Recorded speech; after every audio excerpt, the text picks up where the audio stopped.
Hi అండి, welcome to కేజెఫ్ and world. ఈరోజు recipe వచ్చేసి బొబ్బర్లతో గారెలు చేశాను. గారెలు అనేవి చాలా క్రిస్పీగా టేస్ట్గా వచ్చాయండి. చాలా మెత్తగా ఉన్నాయి కూడా. బొబ్బర్లతో మనకు చాలా ఆరోగ్య ప్రయోజనాలు ఉన్నాయండి. మనం వెయిట్ లాస్ అవ్వచ్చు ఇవి రోజు కొన్ని తీసుకోవటం వల్ల. ఇంకా దీంట్లో ప్రోటీన్స్ ఎక్కువ ఉంటాయండి. ఇంకా ఇవి తీసుకోవటం వల్ల ఐరన్, మెగ్నీషియం ఎక్కువగా ఉంటుందండి. దీంట్లో బ్లడ్ షుగర్ని కూడా కంట్రోల్ చేస్తుంది అనమాట.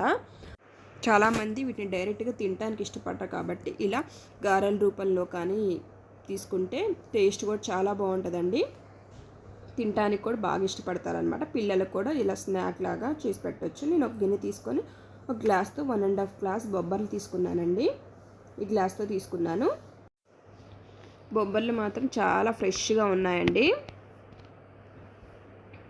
ఇప్పుడు దాంట్లో వాటర్ పోసేసి 2-3 టైమ్స్ మీరు మంచిగా క్లీన్ చేసుకోండి.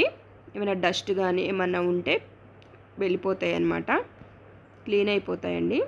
ఇప్పుడు క్లీన్ చేశాక దాంట్లో ఫ్రెష్ వాటర్ పోసేసి నేను ముందు రోజు నైట్ నానబెట్టుకున్నానండి. అలా నానబెట్టుకుంటే చాలా బాగా నానతాయి అనమాట. ఎర్లీ మార్నింగ్ చూడండి బొబ్బర్లు అనేవి చాలా బాగా నానిపోయి ఉన్నాయనండి.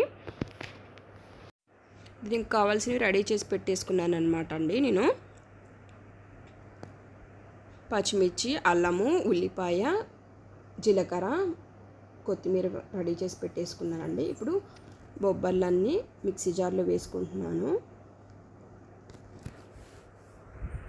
అని వేసేసిన తర్వాత ఒక స్పూన్ జీలకర్ర వేసుకుంటున్నానండి. మీరు తినే కారాన్ని బట్టి వేసుకోండి. నేను 3 పచ్చిమిర్చి వేసాను, కొంచెం అల్లము, కొంచెం సాల్ట్ వేసుకొని ఇప్పుడు మిక్సీ పట్టేసుకుంటాను అనమాట. మీరు పిండి అనేది మరీ మెత్తగా పట్టుకోకండి, కొంచెం కచ్చాపచ్చాగా పట్టుకోండి. ఇదిగో ఇలా ఉండాలండి పిండి అనేది. ఇప్పుడు గిన్నె తీసుకొని ఆ గిన్నెలోకి మనం పట్టిన పిండిని మొత్తం తీసేసుకుంటున్నాను. కొంచెం సాల్ట్ వేసుకుంటున్నానండి. సాల్ట్ చెక్ చేసుకోండి. ఒక ఉల్లిపాయ అండి, కట్ చేసిన ఉల్లిపాయ వేసుకుంటున్నాను. కట్ చేసిన కొత్తిమీర కూడా వేసేసుకొని బాగా మిక్స్ చేసుకుంటున్నానండి. మీరు పిండిని ఎంత బాగా మిక్స్ చేసుకుంటే గారెలు అంత బాగా వస్తాయండి. మెత్తగా క్రిస్పీగా వస్తాయన్నమాట. ఈలోపు కళాయిలో ఆయిల్ పోసేసి పెట్టేశానండి స్టవ్ మీద. ఆయిల్ అనేది వేడైపోయిందనమాట. ఇప్పుడు గారెలు అనేవి వేసుకుంటున్నానండి. అలా వాటర్లో తడిపేసి చెయ్యి అలా రౌండ్ బాల్లా తీసుకొని మధ్యలో ప్రెస్ చేసేసి మధ్యలో హోల్ చేసేసుకొని అలా గారెని ఆయిల్లో వేసేసుకోవడం అండి. చూడండి క్లియర్గా చూపిస్తున్నాను. ఇలా వేసేసుకోవడం అండి, చాలా ఈజీగా వేసుకోవచ్చు.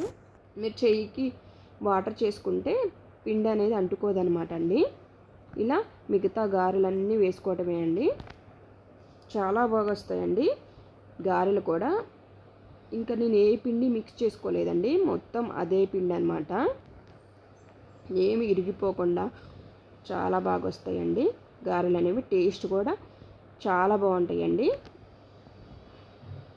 ఇలా గారెలన్నిటిని వేసుకోవటమే అండి ఆయిల్లో. హై టు మీడియం ఫ్లేమ్లో ఫ్రై చేసుకోండి అండి గారెల్ని. అప్పుడు లోపల వరకు మంచిగా కుక్ అవుతాయి అన్నమాట. పచ్చి పచ్చిగా ఉండకుండా చాలా బాగా ఉడుకుతాయండి. గారెలు వేసిన వెంటనే కదిలించకండి. 1 మినిట్ తర్వాత ఇలా గారెలన్నిటిని టర్న్ చేసుకోండి. అప్పుడు 2 వైపులా మంచిగా వేగుతాయి అన్నమాట.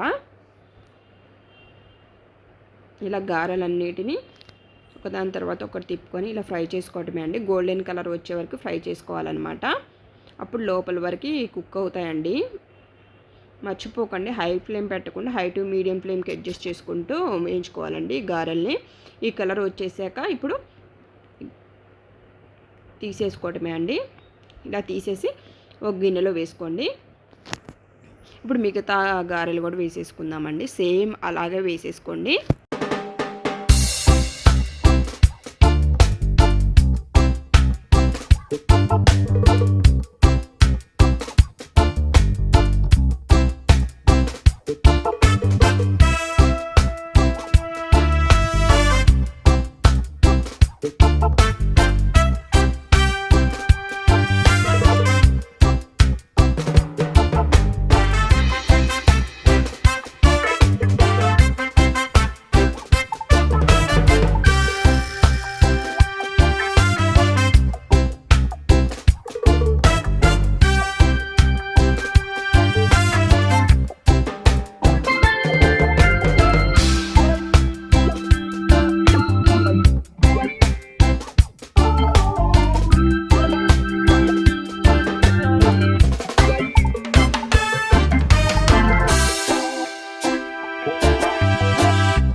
గారెలు చూడండి ఎంత బాగా వచ్చాయో, చూస్తుంటే నోరూరిపోతుంది కదండి. అందుకే మీరు కూడా తప్పకుండా ట్రై చేయండి. లోపల కూడా చూడండి చాలా బాగా ఉడికాయండి. ఈ వీడియో కనుక మీకు నచ్చినట్టయితే please like and share, please subscribe to my channel అండి.